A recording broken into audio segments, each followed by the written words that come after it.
Waalaikumsalam warahmatullahi wabarakatuh.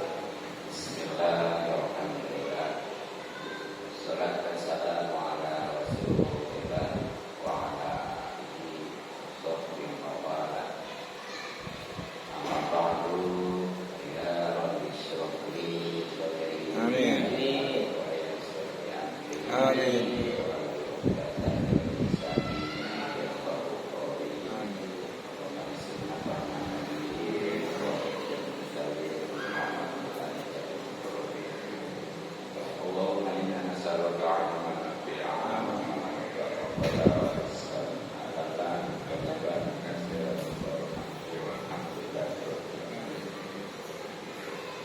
Ya, selamat dua rekan yang masih tadi tentang keluarga mungkin masih dalam perjalanan,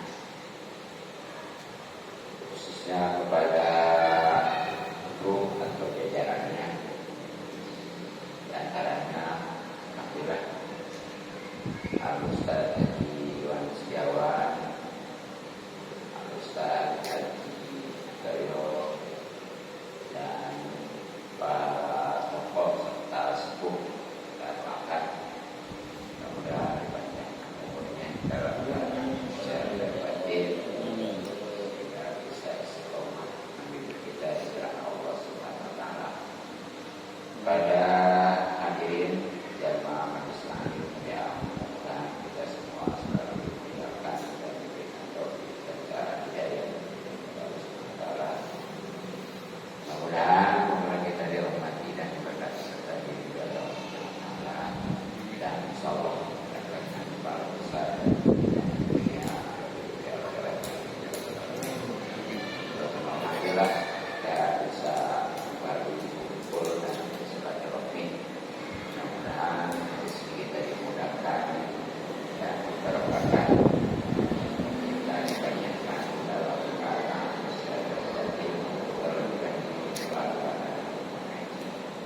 yang memang sangat wajib, bahkan lebih wajib daripada sholat. Kalau kita alhamdulillah memperhatikan sholat sehingga tidak tertinggal di mana dan kapanpun dan dalam keadaan apapun, sehingga haji lebih baik. Maka dari itu mari kita kembali kaji kitab yang pertama yang punya, dan bahwa kita halaman 52. Qala musannif rahimahullah ta'ala wa nafa'ana bihi wa ma'ana wa kita ini amin ya rabbal alamin.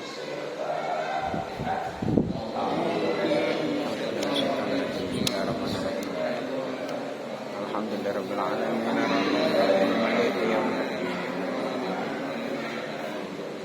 Iyyaka na'budu wa iyyaka nasta'in. Shiratal ladzina an'amta 'alaihim ghairil maghdubi 'alaihim waladdallin.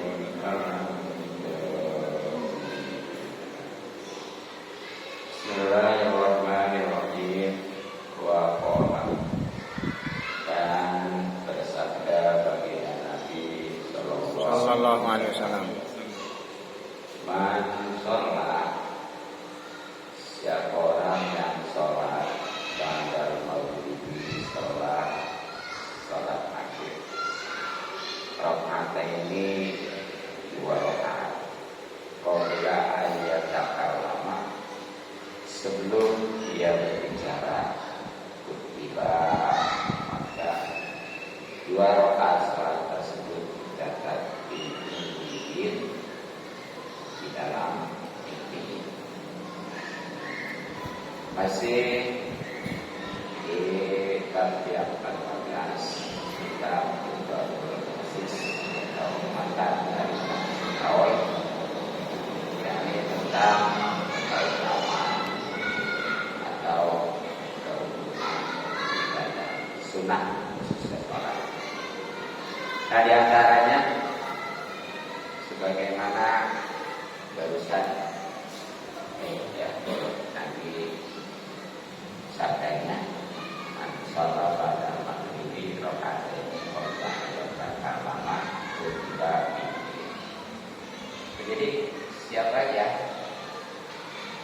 Tadi perempuan yang sholat setelah sholat maghrib. Tapi bagiannya nggak banyak, 2 rakaat.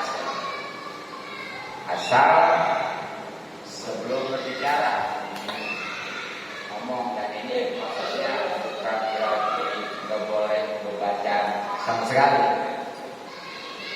Silakan. Kalau memang istighfar, zikir dan lain sebagainya ya. Jadi yang dimaksud di sini ngomongnya.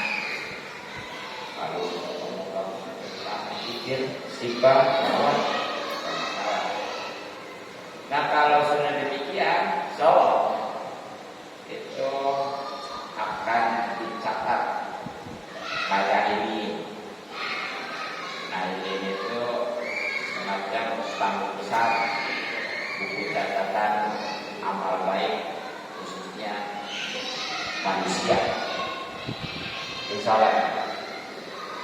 Itulah rawahu hadis riwayat Abdul Razak, Imam Abdul Razak an Mahkulin dari sahabat Mahkul Isnadin Sahih dengan sanad yang sahih.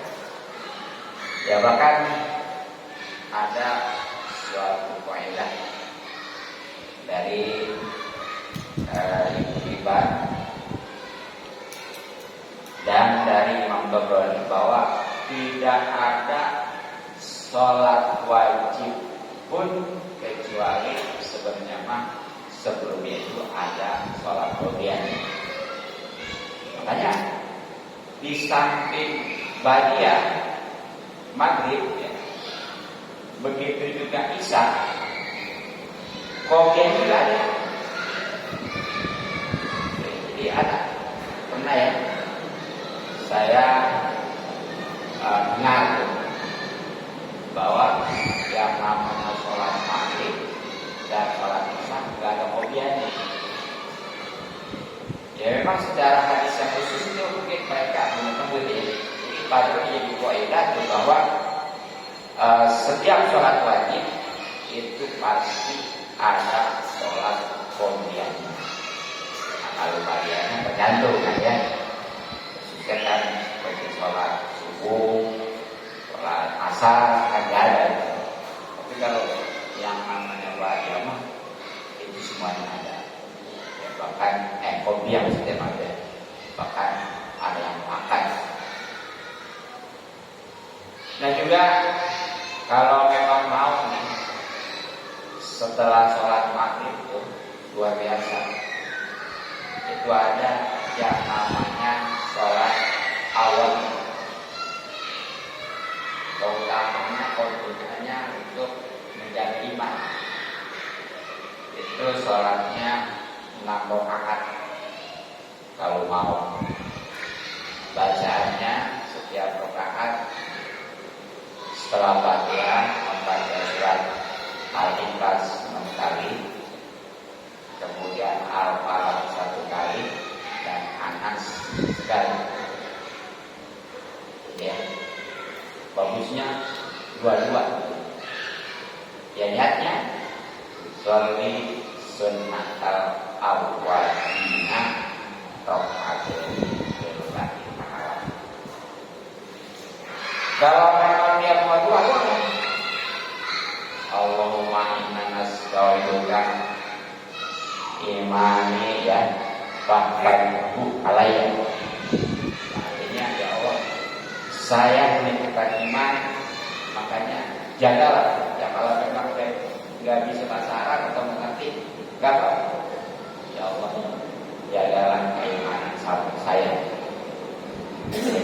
Dan ini memang di antara tujuan atau keutamaan dari sholat tarawih. Bahkan dari sholat tarawih itu walaupun 6 rakaat itu insya Allah akan mendapatkan pahala ibadah, maksudnya diampuni ya, diampuni dosa-dosa 50 tahun. Makanya kalau yang merasa punya dosa bagus ya, ya usia di atas 10 tahun yang masih di dosanya.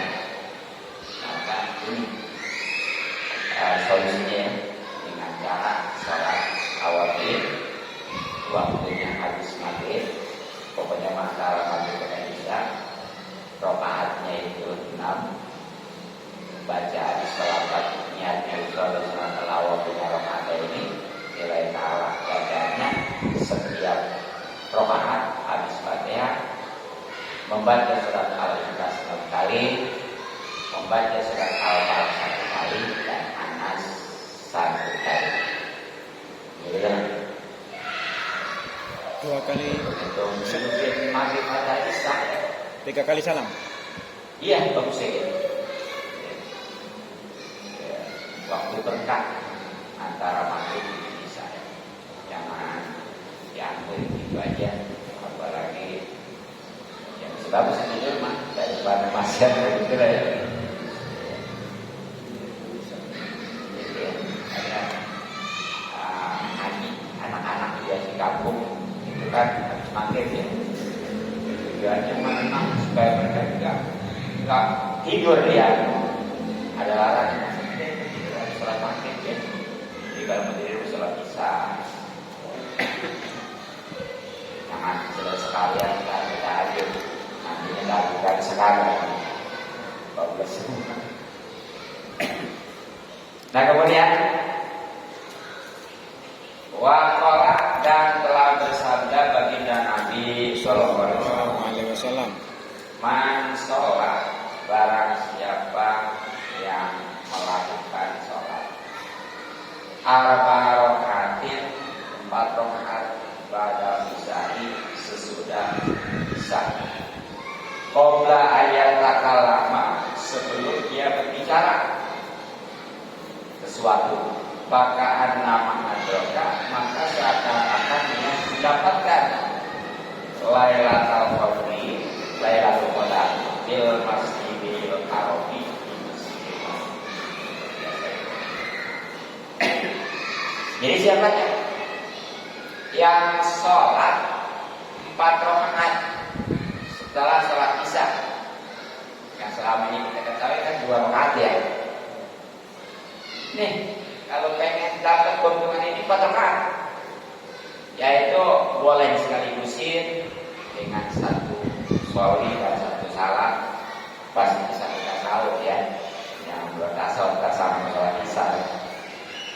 Yang bagus 2-2 ya, karena tentunya lebih banyak takbirnya, lebih banyak kebacara ya. Nah, itu insya Allah keuntungan ini, asal sama tadi sama sholat raya maghrib ya, bicara kali ini pokoknya dia istighfar, sholawat, doa bagus. Nah itu keuntungannya, dia seakan-akan mendapat Lailatul Qadar.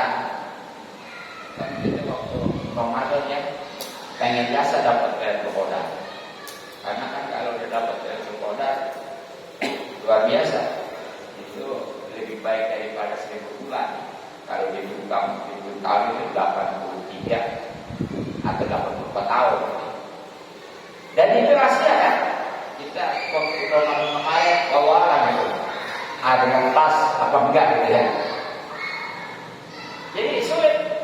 Tapi ini kalau sholat bagian isya 4 rakaat tapi ini ya, dan catatannya belum berbicara apapun selain istighfar, zikir dan lain sebagainya, pokoknya omong bilang. Nah itu dia akan mendapatkan Lailatul Qadar atau telah mendapatkan Lailatul Qadar, bahkan bukan di masjid At-Taqwa Kota Bumiwa, tapi di Masjidil Haram. Subhanallah. Udah sekian tahun lalu di Masjidil Haram, sholat segitu itu bandingannya dikali 100.000, tinggal kali 4 rakaat dikali 100.000. Ya kan, kalau kita ke Masjidil Haram sendiri ongkosnya berapa ya? Nah, tapi ternyata tuh ada solusi. Kalau yang selama ini katanya itu Ustaz Kiai sering nyampein keutamaan sholat di Masjidil Haram itu insya Allah sekali sholat di Masjidil Haram itu lebih baik daripada 100 kali di masjid selain. Ya kecuali Nabawi ya. Namun nanti ada lipatannya 1000 atau kecuali Masjidil Aqsa nanti ada lagi yang lipatan atau maksudnya 300. Nah ternyata nih walaupun di masjid ataupun kota Bumi 2, apalagi di rumahnya yang namanya sholat sunnah kan sebelumnya kan juga itu kan lebih persembunyian karena lebih aman. Nah itu sawah dia keuntungannya mendapatkan pahala seperti menghidupkan Lailatul Qadar bahkan di Haram. Nah kemudian waqala dan telah bersabda baginda Nabi sallallahu alaihi wasallam, man sholat barang siapa yang melakukan sholat ad-duha duha sintai asyarata rakaat 12 rakaat imanan karena iman wa hisabah dan mencari pahala kata maka sampai kata bahwa maka Allah menuliskan kalau satu-satu kata maka menulis Allah lah baginya alfa alfi hasanatin 1.000.000 kebaikan. Kenapa nih? Biasanya kan 1.000 ya, karena kan 1.000 dikali 1.000 berapa? 1 juta. Kalau bahasanya 1.000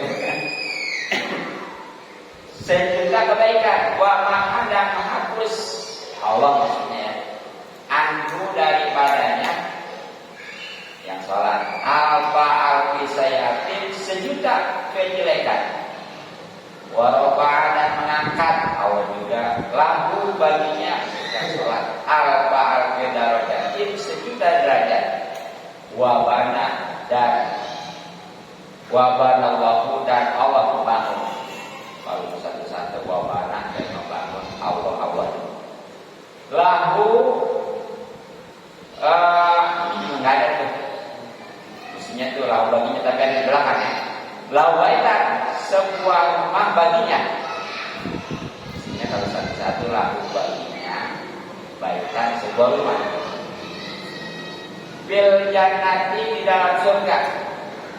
Wa ghafara dan Allah dan Allah wa ghafara dan Allah mengampuni.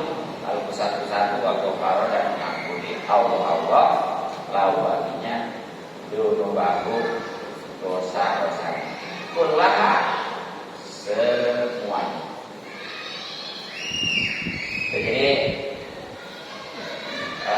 di antara keutamaan ibadah sunnah khusus sholat Jumat, siapa aja yang sholat Jumat 12 rakaat, walaupun ada yang mengatakan maksimal sholat 2 itu 8 rakaat, sebagaimana Imam Nawawi di kitab Tahdhib dan Masuk dimuat di kitab Fathul Mu'in.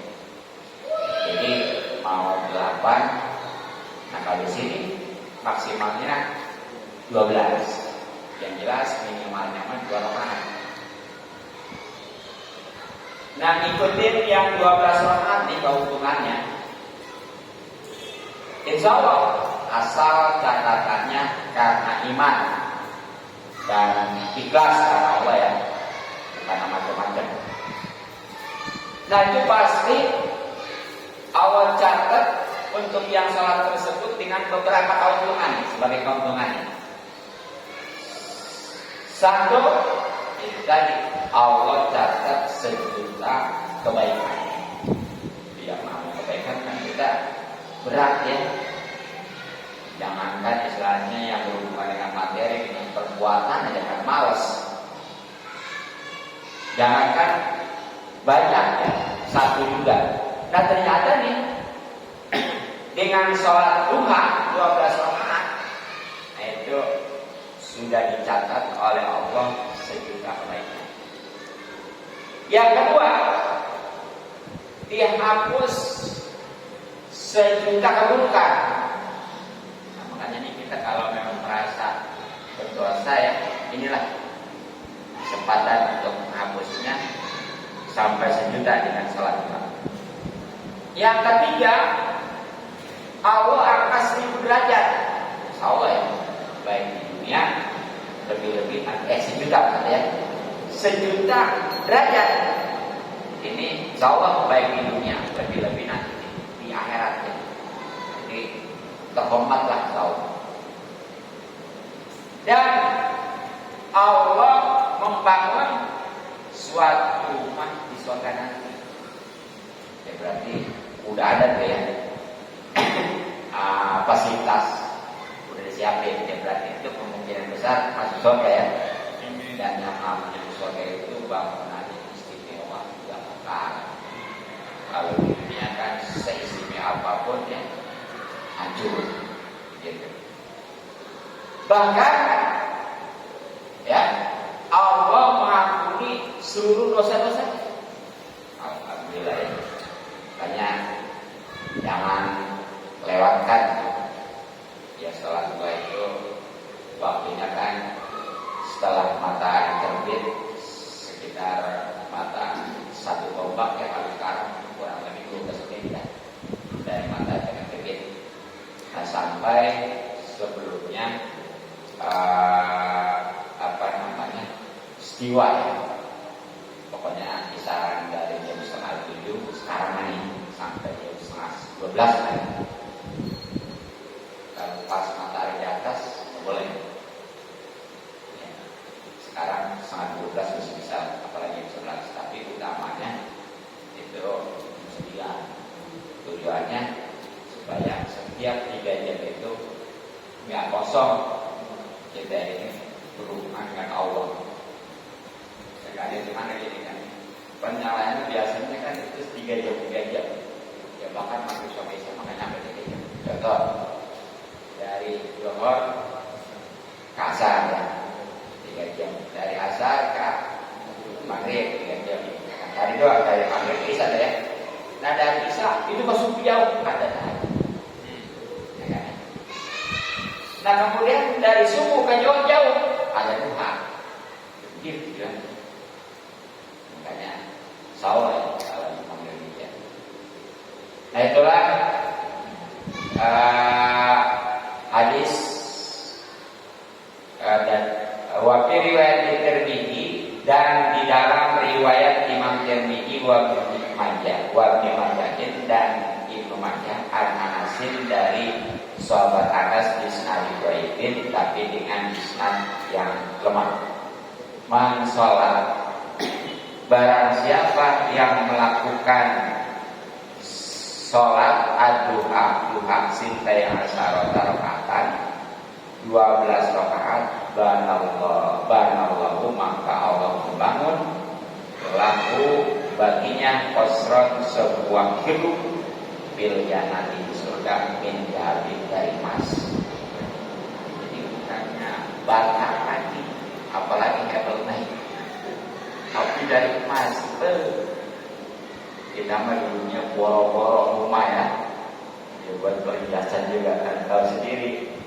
Tapi tahu nanti di akhirat ya itu akan rumah dari emas, asal tadi diantaranya untuk mendapatkannya dengan sholat duha itu sebanyak 12 rakaat. Nah kemudian kalau kita punya sholatnya hanya 2, gimana ya? Juga sudah bagus, bahkan karena minimal ya.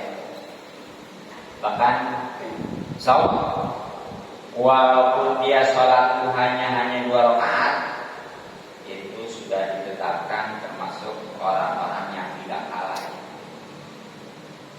Nah, kemudian kalau 4, insyaallah itu dia sudah dianggap orang yang tunduk dan patuh kepada Allah. Bahkan insyaallah ya, di dunia ini cukup. Nah, kalau cukupan di dunia ini jangan enggak setiap hari sholat duha sekurang-kurangnya 4 rakaat. Nah kalau 6 bagaimana? Oh, kalau 6 insya Allah ditetapkan termasuk orang-orang yang taat kepada Allah. Kemudian kalau 8 ditetapkan orang-orang yang beruntung. Kalau 10 ditulis tidak ditulis dosa-dosanya. Dan kalau dia 12 rakaat tadi ya, itu membangunkan sebuah rumah bahkan duduk istana nanti di surga. Amin ya robbal alamin. Mungkin untuk kajian ini cukup, dan memang alhamdulillah selesai tentang bab keutamaan ibadah sunat sholat, yakni di bab yang ke-15.